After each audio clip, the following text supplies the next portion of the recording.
Olá, meus caros alunos, vamos dar seguimento às nossas aulas de Direito Penal, parte especial.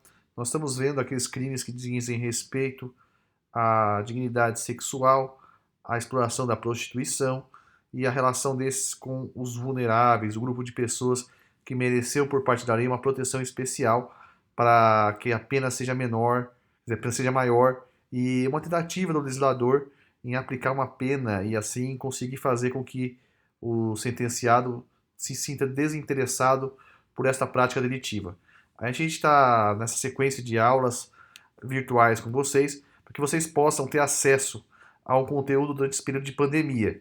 É muito importante que vocês acompanhem o canal diariamente, porque é neles que eu estou circulando esses vídeos, sempre vídeos pequenos, que vão até 30 minutos, para que vocês possam, assim, assistir na casa de vocês, no horário que vocês acharem melhor, e com isso compreender algum tipo de conteúdo. Sem prejuízo disso, estarei sempre disponível nos chats da instituição e através de e-mail, ou até mesmo nos comentários dos vídeos, para que possamos trocar algumas ideias a respeito do tema e a respeito de qualquer outro assunto que vocês julguem pertinente. A gente sempre está montando esse modelo com vocês, porque acredito que ele é o mais produtivo, porque aulas ao vivo são interessantes também, mas esse modelo permite que vocês assistam esses vídeos no YouTube a hora que vocês bem entenderem, quando estiver tranquilo a casa de vocês, na maior tranquilidade possível. Eu também sou aí do pessoal da turma de Direito Penal, orientador do TIO. Já estou em contato com o coordenador, o representante de sala, para a gente definir as estratégias de como podemos fazer o TIO nesse período de pandemia. Nesse período de pandemia, pelo menos, o aluno vai ter tempo suficiente para fazer um bom trabalho e a gente consegue assim trabalhar juntos e ter sucesso aí numa consecução de conteúdo. O objetivo desses módulos que nós fazemos, esses TIOs, esses trabalhos todos, é que vocês possam ter maior conhecimento, aprendam mais, saibam mais coisas, etc. e tal. Esse é o nosso objetivo. A gente está gravando esses vídeos, se esforçando nesse período de pandemia, para que os alunos possam ter chance de saber as coisas com mais profundidade, aproveitar esse tempo para aprender mais. Nós estamos então, pessoal, no artigo 218b. 218b é um artigo que nós começamos a falar na aula passada, falamos aí sobre o caput do artigo, falamos sobre a vinculação da pena de multa. Vamos agora falar do parágrafo 2º e parágrafo 3º desse dispositivo, e logo em sequência falaremos do 218c. O 218b, parágrafo 2º, tem a seguinte redação: incorre nas mesmas penas quem pratica conjunção carnal ou qualquer outro ato criminoso com alguém menor de 18 anos e maior de 14, na situação descrita no caput desse artigo. Então a pessoa que está lá na casa de prostituição e pratica ato sexual com maior de 14 e menor de 18, está na mesma pena do caput do 218b, que é de 4 a 10 anos. Então, praticar sexo com menor de 14 anos, estupro de vulnerável. Praticar sexo com menor de 18, maior de 14, nas condições descritas no 218b, que é as condições de uma casa de prostituição, está diante desse tipo de punição. Nas mesmas penas incorre quem é o proprietário, o gerente ou responsável pelo local em que se pratica essa realidade aí descrita no caput, o estupro de vulnerável, o favorecimento da prostituição de vulneráveis. Tá ok, pessoal? Vamos lá, parágrafo 3º. Na hipótese do inciso 2º do parágrafo 2º, constitui efeito obrigatório da condenação a cassação da localização e do funcionamento do estabelecimento. Pessoal, segundo o direito administrativo, os ambientes comerciais, para funcionar, precisam de licença, um alvará de funcionamento. Isso é uma autorização do poder público para que esse lugar funcione. Então, um local que exerce prostituição infantil, prostituição de adolescentes, é um local que não deve ter alvará de funcionamento. Obviamente que as pessoas não vão ao poder público e pedem alvará para abrir uma casa de prostituição, um puteiro, né? Eles pedem para abrir um bar, um hotel ou coisa do gênero. Só a realidade prática, o dia a dia, que vai provar que houve uma desvirtuação deste modelo previsto em lei e aí a cassação da licença ou autorização para funcionar. Ok, pessoal? Vamos então agora para o 218C. 218C é um tipo penal que tem o seguinte nome: divulgação de cena de estupro ou de cena de estupro vulnerável, de cena de sexo ou de pornografia. Esse dispositivo ganha repercussão nos dias atuais, né? Com a divulgação, a circulação desses vídeos de conteúdo pornográfico. Vamos ver qual é a redação do artigo. Há anos atrás isso era impensável, inimaginável, que vídeos de um estupro, vídeos de uma cena de estupro de vulnerável ou cenas de sexo iria circular livremente pela internet. Vamos ler o tipo? Oferecer, trocar, disponibilizar, transmitir, vender ou expor à venda, distribuir, publicar ou divulgar, por qualquer meio, inclusive pelo meio de comunicação de massa, ou sistema de informática ou telemática, fotografia, vídeo ou outro registro audiovisual, que contenha cena de estupro de vulnerável, ou faça apologia ou induza a sua prática, ou, sem o consentimento da vítima, cena de sexo, nudez ou pornografia. Este penal ele tem uma característica. Ele é um tipo penal misto alternativo. É um tipo penal que possui vários núcleos, vários verbos. Oferecer, trocar, disponibilizar, transmitir, vender, expor à venda, distribuir, publicar, divulgar. Vocês viram quantos verbos ele traz? Com qualquer um desses verbos, o crime estará consumado. Então, esse tipo penal se divide em dois grandes grupos.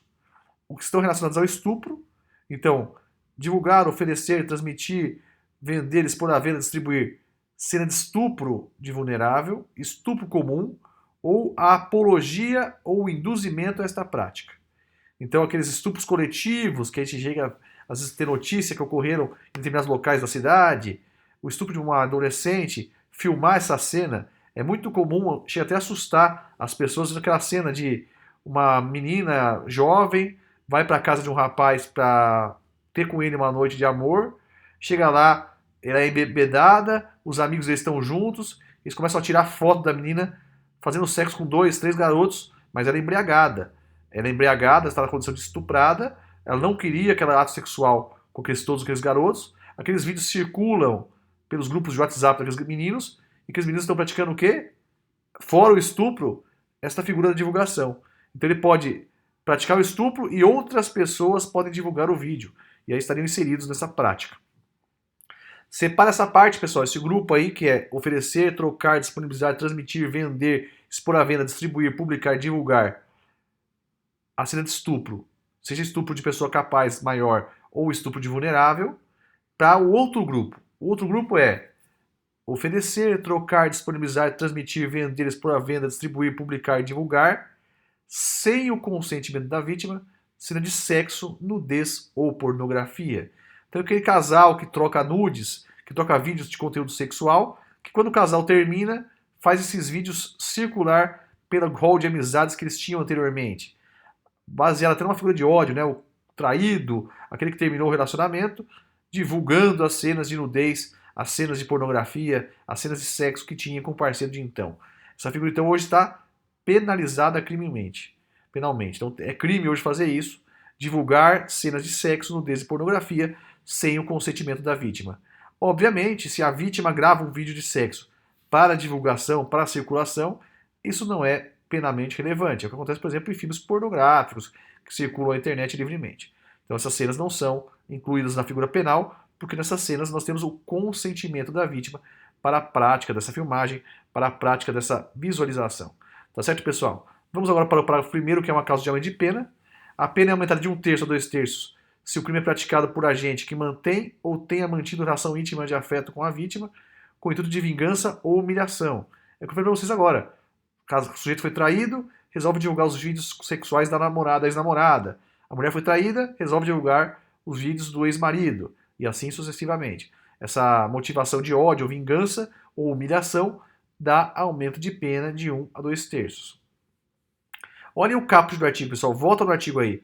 Artigo 208C. Pena, reclusão de 1 a 5 anos, se o fato não constituir crime mais grave. Tipo penal misto, alternativo e subsidiário. Eu só aplico esse dispositivo se eu não aplicar o dispositivo mais grave. Vamos lá agora para o parágrafo 2º. Exclusão da ilicitude. Não há crime quando a gente pratica essas condutas descritas no caput em publicação de natureza jornalística, científica, cultural ou acadêmica, como adoção de recurso que impossibilite a identificação da vítima, ressalvada sua prévia autorização, caso seja maior de 18 anos. Então existe uma proteção ao conteúdo de natureza jornalístico, científico, cultural, desde que não identifique a vítima do estupro. Então aquelas cenas que a gente vê nas filmagens da Rede Globo, com a imagem toda distorcida, toda apagada, que não permite a visualização da pessoa. Tá certo, pessoal? Tranquilos? Tudo tranquilo com relação a isso? Ok. Vamos então continuar a leitura dos artigos subsequentes. O Código revogou em 2005 a figura do rapto, né? Seja o rapto consensual, o rapto de fraude, etc. Ficou então agora alguns outros dispositivos, que são os dispositivos trazidos no 225 e 226 do Código Penal. Vamos ler aí o 225 e 226? Nos crimes definidos no capítulo 1 e 2 desse título, procede-se mediante ação penal pública incondicionada. Então vamos lá. Capítulo 1 e 2. Capítulo 1 e 2. O que é o capítulo 1? O capítulo 1, pessoal, é toda a figura contra a liberdade sexual. E o capítulo 2 é aquele que diz respeito aos crimes de estupro de vulnerável. Então, seja o estupro figura comum, seja o estupro de vulnerável, eles serão processados com ação pública penal incondicionada. Isso é uma mudança do Código, o Código alterou essa proteção. Lembra, pessoal, que existem várias modalidades de ações penais: ação penal pública de iniciativa privada, ação penal pública condicionada à representação, ação penal pública condicionada à requisição e ação penal pública somente. Essa ação penal pública somente ela é patrocinada, em regra, pelo Ministério Público. A ação penal pública de iniciativa privada é promovida pela parte através de queixa-crime. Então ela vai ter que promover uma queixa-crime para poder aí então ver o réu processado. Houve uma época em que os delitos de estupro eram protegidos por queixa-crime. Hoje não mais. Hoje o estupro é protegido sempre por ação penal pública incondicionada. Há interesse do Estado em ver o autor do fato punido criminalmente. Então, pessoal, essa é uma figura que mudou aí recentemente. Importante anotar, toma cuidado com isso. Ação penal pública, ação penal privada, ação penal condicionada à representação e ação penal privada subsidiária da pública. Quando o promotor de justiça, que deveria promover a ação, não promove no tempo definido em lei. Tá certo, pessoal? Vamos agora, então, ver as causas de aumento de pena. A pena é aumentada, aí vem, da quarta parte, se o crime é cometido com o concurso de duas ou mais pessoas. Então, concurso de agente, aumenta a pena. Da metade, se o agente é ascendente, padrasto, madrasta, tio, irmão, cônjuge, companheiro, tutor, curador, preceptor e empregador da vítima, ou qualquer outro título que tenha autoridade sobre ela. Inciso 4º, de 1/3 a 2/3, se o crime é praticado, aí vem estupro coletivo, mediante concurso de duas ou mais pessoas. Estupro corretivo, para controlar o comportamento social e sexual da vítima. Então é muito comum que as pessoas falem, estava andando com roupa curta, então eu podia estuprá-la. Essa figura é uma figura que tem aí uma proteção penal maior, com pena aumentada. Tá certo, pessoal? Com isso nós vimos aí as figuras mais comuns dos estupros e das divulgações de cenas de conteúdo sexual. São figuras penais bastante clássicas, que caem muito nas provas, que ocorrem muito, mas tem subnotificação, ou seja, as pessoas não notificam tanto esse tipo de delito. Vamos seguir um pouco, pessoal, agora nas figuras de lenocínio ou tráfico de pessoa para fins de prostituição ou outra forma de exploração sexual. Aqui, pessoal, nós estamos aí trabalhando com uma ideia diferente já. É uma ideia já da prostituição, a ideia de aumentar a prostituição e trabalhar com ela de uma forma mais precisa. Começa então no artigo 227, que tem a seguinte redação: induzir alguém a satisfazer a lascívia de outrem. Induzir é você colocar na cabeça da pessoa algo que ela não pensava. Algo que ela não pensava. Lembra aquelas aulas que nós demos de auxílio, induzimento, instigação ao suicídio? O induzimento corresponde a você colocar na cabeça da pessoa. Você coloca, vai lá, faz isso. Você insere na cabeça dela. Ela não tinha essa ideia. E agora tem a ideia de fazer isso. Tá certo, pessoal? Tranquilos quanto a isso? Induzir diferente de instigar e de auxiliar. Nós já vimos isso no artigo 122 do Código. Então, induzir é você colocar na cabeça da pessoa a ideia dessa pessoa satisfazer a lascívia de alguém. Pena, reclusão de 1 a 3 anos. Se a vítima é maior de 14 e menor de 18, ou se o agente é seu ascendente, descendente, cônjuge, companheiro, irmão, tutor, curador, pessoa de quem seja confiada para identificação e tratamento médico, a pena aumenta de 2 a 5 anos. Aquela figura ameaçadora da mãe que entrega os filhos, ou a filha ou o filho, para uma atuação sexual precoce. Ok, pessoal? Tranquilos quanto a isso? Ok. Se o crime é cometido com violência ou grave ameaça ou fraude, a pena de reclusão de 2 a 8 anos, além da violência. E se o crime é praticado com o objetivo de obter lucro, aplica-se também a pena de multa. Vamos agora para o artigo 228. Induzir ou atrair alguém à prostituição ou a outra forma de exploração sexual, facilitá-la, impedir ou dificultar que a abandone.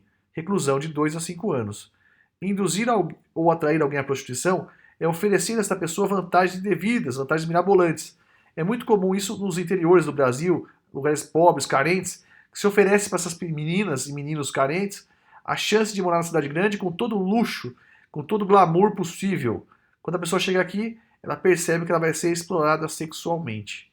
Essa figura é bastante comum, inclusive na lógica internacional. Se o agente é ascendente, padrasto, madrasto, irmão, enteado, cônjuge, companheiro, tutor, curador, preceptor, empregador, ou assumiu, na forma da lei ou de qualquer outra forma, a obrigação de cuidado, proteção ou vigilância, a pena vai de 3 a 8 anos. Se o crime é cometido com violência ou grave ameaça, a pena vai de 4 a 10 anos, fora a violência. E se for praticado com intuito lucrativo, aplica-se também a pena de multa. Aqui, pessoal, são núcleos importantes, né? Induzir alguém, atrair alguém, facilitar a prostituição, impedir ou dificultar que a abandone.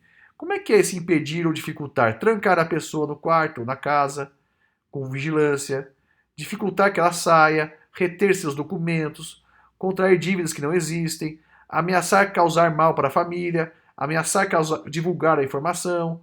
Ok, pessoal? Todas são formas que as pessoas têm de forçar aquela pessoa a permanecer na realidade sexual, tá bom, pessoal? Essa dispositiva é um dispositivo bastante comum também, né? Vamos ver agora o mais frequente deles. Casa de prostituição. Artigo 229 tem a seguinte redação: manter, por conta própria ou de terceiro, estabelecimento em que ocorra exploração sexual, haja ou não o intuito lucrativo, ou a mediação direta do proprietário ou do gerente. Pena, reclusão de 2 a 5 anos e multa. Pessoal, esse tipo de crime é um tipo de crime que ocorre todos os dias, diariamente, com frequência, mas que na prática a gente tem dificuldade de configurar, porque a lei fala com o seguinte verbo: manter, por conta própria ou de terceiro. Manter é um ato contínuo, diário, repetitivo. E o sujeito às vezes tem lá um bar e um hotel. Ele fala: eu tenho um hotel, as pessoas que vêm aqui querem ficar aqui, alugam os seus quartos e eu não vejo problema nenhum nisso. Esse é um dos problemas que está associado à pouca condenação desse tipo de delito. Depende de testemunhas.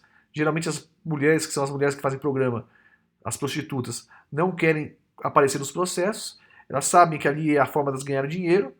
O sujeito alega que tem um bar, alega que tem um hotel, ou até mesmo um motel, e aí ele tenta escapar desta lógica. O motel, às vezes, pode ser utilizado como lugar para a prática de exploração sexual, mediante paga. Então a casa de prostituição é um tipo penal antigo, famoso, mas que raramente a gente vê alguém condenado por ele, tá certo, pessoal? É um tipo penal, assim, que ocorre bastante, mas que não tem tanta presença nos dias atuais. Pessoal, voltamos na próxima aula a partir do rufianismo. Explicaremos a vocês quem é o rufião.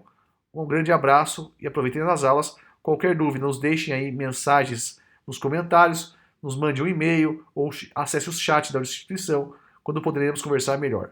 Um grande abraço e até a próxima.